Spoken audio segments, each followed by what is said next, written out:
नमस्कार।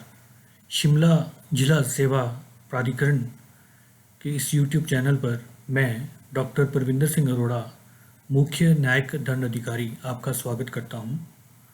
समय समय पर गांव-गांव में जाकर विधिक साक्षरता शिविर लगाए जा रहे थे, लेकिन कोरोना महामारी के कारण ये सब बंद है और इसी वजह से आप तक कानूनी जानकारी और आपके अधिकारों के बारे में आपको जानकारी देने के लिए इस YouTube चैनल का माध्यम अपनाया गया है।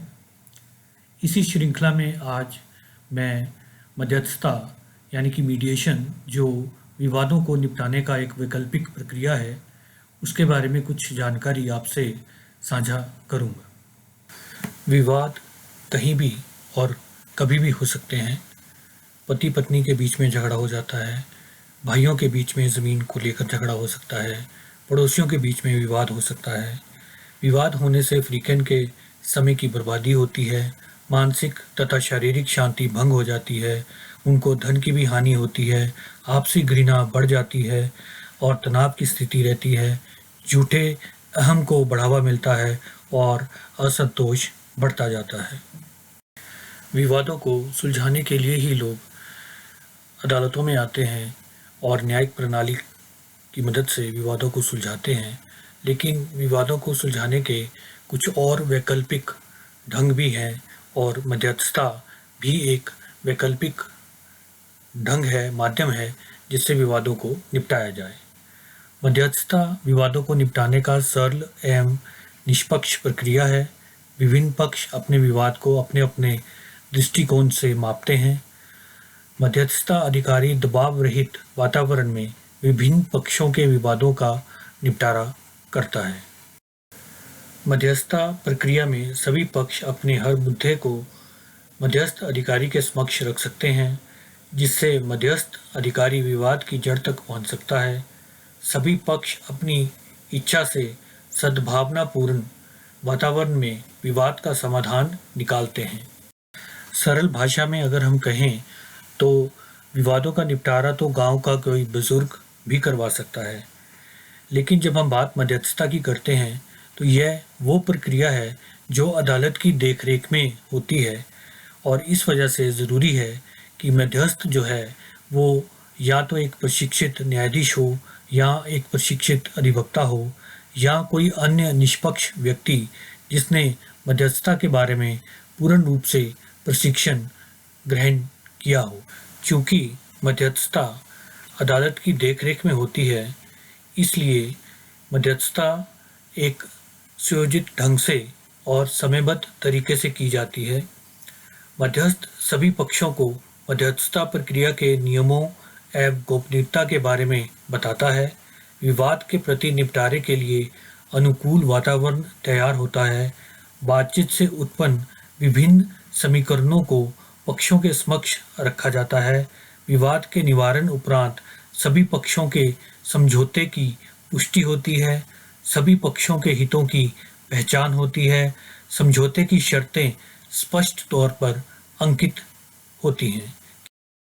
चूँकि मध्यस्थता अदालतों की देखरेख में होती है, तो इसका मतलब ये नहीं है कि मध्यस्थता सिर्फ जो अदालतों में लंबित मुकदमे हैं उन्हीं में की जा सकती है, बल्कि पूर्व मुकदमेबाजी यानी कि प्री लिटिगेशन के मामलों में भी मध्यस्थता का लाभ लिया जा सकता है। आइए अब हम ये जानते हैं कि ऐसे कौन से मामले हैं जो मध्यस्थता के लिए बहुत उपयुक्त हैं। पारिवारिक विवाद, घरेलू हिंसा, विवाद संबंधी विवाद, बच्चों के संरक्षण संबंधी विवाद, व्यापार वाणिज्य अनुबंध से संबंधित मामले, पड़ोसियों से संबंधित विवाद, दीवानी मामले, मामूली और क्षमा योग्य आपराधिक मामले, चेक बाउंस संबंधित विवाद, मोटर वाहन दुर्घटना अधिनियम संबंधित मामले, पत्नी, बच्चों व माता पिता के खर्चे व भरण पोषण के अधिकार संबंधित मामले, ये सारे मामले मध्यस्थता के लिए उपयुक्त हैं। जैसा कि आपको जानकारी दी गई है कि मुकदमा पूर्व मामलों में भी मध्यस्थता का लाभ लिया जा सकता है, इसीलिए हिमाचल प्रदेश राज्य सेवा प्राधिकरण ने मुकदमा पूर्व मध्यस्थता हेतु पूरे प्रदेश में जिला स्तर पर मोटर वाहन दुर्घटना अधिनियम संबंधित मामले, पत्नी, बच्चों व माता-पिता के खर्चे व भरण-पोषण के अधिकार संबंधित मामले एवं पारिवारिक विवाद, घरेलू हिंसा, विवाह संबंधी विवाद और बच्चों के संरक्षण संबंधी विवाद आदि के लिए विशेष कक्ष स्थापित किए हैं, जहां पर मुकदमा पूर्व मध्यस्थता के लिए आवेदन दिया जा सकता है। मध्यस्थता एक सुचारू प्रक्रिया है जिसके तहत विवाद का शीघ्र समाधान किया जाता है, समय तथा खर्चों की किफ़ायत होती है, लंबी न्यायालयीय प्रक्रिया से राहत मिलती है। ये एक अत्यधिक सरल व सुविधाजनक प्रक्रिया है। विवाद का हमेशा के लिए प्रभावी एवं सर्वमान्य समाधान होता है। समाधान पक्षों की सहमति को महत्व दिया जाता है। ये एक अनौपचारिक, निजी तथा पूर्ण रूप से गोपनीय प्रक्रिया है। सामाजिक सद्भाव कायम रखने में सहायक होती है।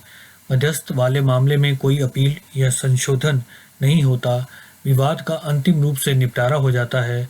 मध्यस्थता में विवाद निपटाने पर वादी द्वारा जमा की हुई न्यायालय शुल्क भी उसे वापस हो जाता है।